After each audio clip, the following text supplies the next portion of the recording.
और इस बीच सूत्रों के हवाले से खबर यह आ रही है कि कांग्रेस ने सरकार बनाने का फॉर्मूला तय कर लिया है और इस फॉर्मूले के मुताबिक कांग्रेस अध्यक्ष मल्लिकार्जुन खड़गे को पीएम के लिए नॉमिनेट किया जा सकता है, जबकि राहुल गांधी वित्त मंत्री के जिम्मेदारी को संभालेंगे। सूत्रों के मुताबिक चंद्रबाबू नायडू को गृह मंत्रालय का ऑफर किया गया है, जबकि नीतीश कुमार और अखिलेश यादव को उप प्रधानमंत्री का ऑफर दिया गया है। खबरों के मुताबिक कांग्रेस नीतीश कुमार और चंद्रबाबू नायडू के संपर्क में है। इंडिया अलायंस के सभी दलों को दिल्ली बुलाया गया है और दिल्ली में यह बैठक होगी और आपको बता दें कि इस बैठक के माध्यम से आगे की रूपरेखा तय होगी। देखिए, अभी राहुल गांधी जी ने आपके सामने स्पष्ट किया, जब तक हम अपने अलायंस पार्टनर से बात नहीं करेंगे और जो नए पार्टनर हमको जुड़ने वाले हैं उनसे भी किस तरीके से हम बात करके अपने को मेजॉरिटी बना सकते हैं वो देखेंगे। सारे स्ट्रैटेजीज अगर यही मैं बोलूँगा फिर मोदी जी होशियार हो जाएंगे। इसलिए सर, आप ये कह रहे हैं कि ये हिंदुस्तान के गरीब की जीत है, संविधान बचाने की जीत है, तो अगर आप लोग विपक्ष में बैठते हैं और सरकार बनाने की पहल नहीं करते हैं, क्योंकि नंबर एनडीए और इंडिया अलायंस में कुछ ज़्यादा नहीं है, और अगर पहल नहीं करते हैं तो कैसे उनको आप जो है आगे उनका हक दिलाने के लिए आगे आ पाएंगे?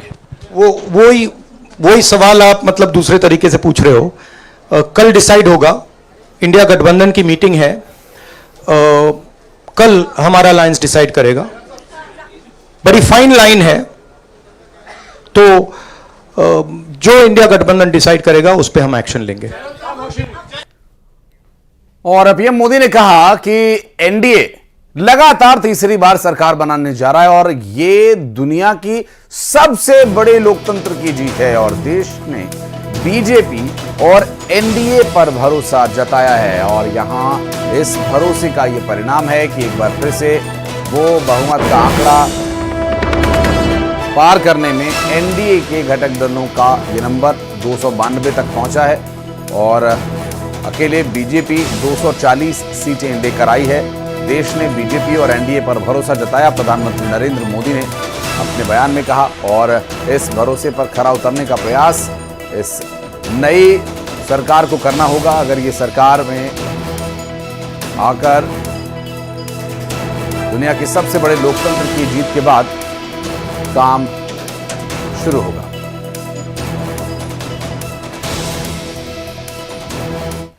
आज बड़ा मंगल है और इस पावन दिन एनडीए की लगातार तीसरी बार सरकार बननी तय है।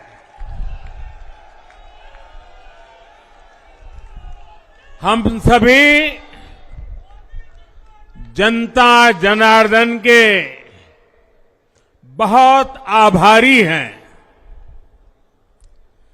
देशवासियों ने भाजपा पर, एनडीए पर पूर्ण विश्वास जताया है। आज की ये विजय दुनिया के सबसे बड़े लोकतंत्र की जीत है और बीजेपी को बड़ी जीत की उम्मीद थी। पिछले 2 बार से जनता ने जो बहुमत दिया, इसके बाद बहुमत से जो आंकड़ा है वो कुछ दूरी पर जरूर है, लेकिन बीजेपी सबसे बड़ी पार्टी बनकर उभरी है और एनडीए गठबंधन की सरकार भी बनती दिख रही है। बीजेपी के कार्यकर्ताओं में भी जबरदस्त जोश है।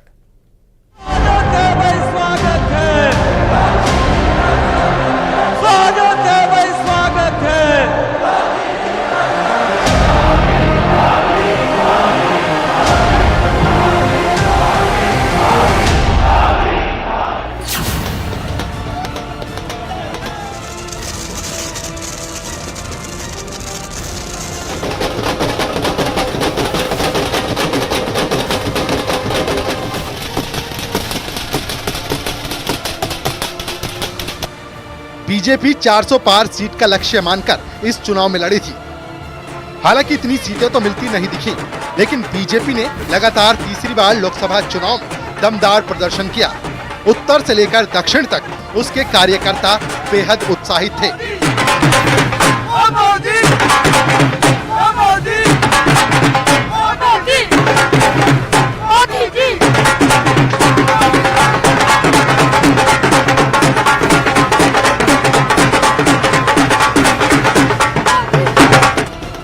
दिल्ली में बीजेपी हेडक्वार्टर से भी जश्न की तस्वीरें सामने आई हैं। सुबह से ही कार्यकर्ता जुटने लगे थे। बीजेपी हेडक्वार्टर में दिल्ली में हम इस वक्त मौजूद है और यहाँ पर देखिए जश्न का माहौल अब शुरू हो चुका है और ये रंगीन नजारा यहाँ से आप देख रहे हैं। लोग झूमते, नाचते, गाते, ढोल बजाते हुए और साफ साफ कई सारे समर्थक यहाँ पर पहुंच चुके हैं। पीछे आप पीएम मोदी का एक कटआउट भी देखेंगे और कटआउट के पास भी कुछ देर पहले वहाँ पर उस कटआउट की आरती की गई। दिल्ली में बीजेपी के राष्ट्रीय अध्यक्ष जेपी नड्डा के घर के बाहर बीजेपी कार्यकर्ता जुटे, ढोल नगाड़ों के साथ जमकर झूमते नजर आए।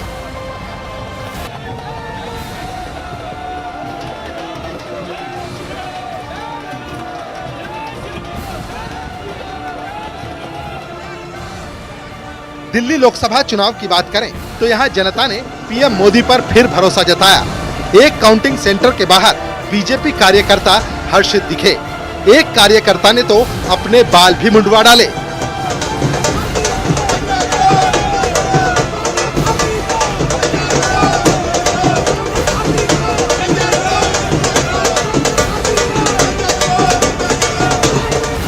हिमाचल प्रदेश की हमीरपुर सीट पर बीजेपी ने एक बार फिर कब्जा जमाया। यहाँ की जनता ने केंद्रीय मंत्री अनुराग ठाकुर को जीत का आशीर्वाद दिया। कार्यकर्ताओं ने उन्हें कांधे पर उठाकर घुमाया।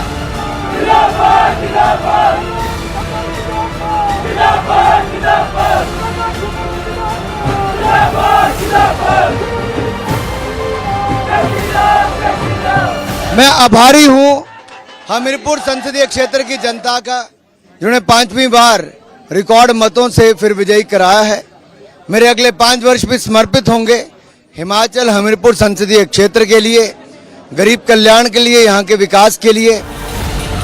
पुणे में बीजेपी कार्यकर्ताओं में गजब का उत्साह दिखाई दिया। कार्यकर्ताओं ने खूब रंग उड़ाया, होली खेली और डीजे पर जमकर डांस किया।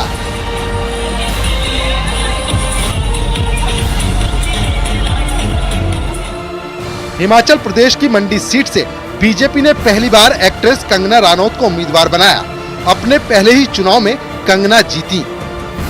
और मैं आश्वासन देती हूँ कि जितना भरोसा उनको हमारे नेता नरेंद्र मोदी जी के नेतृत्व में है, उनके प्रशासन में है, उनके विजन में है, उनके विकसित भारत का जो विजन है उसमें मैं उनका, जैसा मैंने हमेशा कहा है कि एक सेना के रूप में जो है मंडी के विकास के लिए, मंडी की प्रगति के लिए जो है सदा ही तत्पर रहूंगी। ओडिशा एक ऐसा राज्य है जहां पर बीजेपी ने पहली बार शानदार प्रदर्शन किया है। यहां लोकसभा के साथ साथ विधानसभा सीटों के लिए भी वोटिंग हुई थी। भुवनेश्वर के बीजेपी दफ्तर में कार्यकर्ता लड्डू बना रहे थे। ओडिशा में बीजेपी बम्पर सीटें लेकर आई है। लोकसभा के साथ साथ विधानसभा में भी उसके कार्यकर्ताओं की मेहनत की झलक नतीजों में दिखी है। तो लड्डू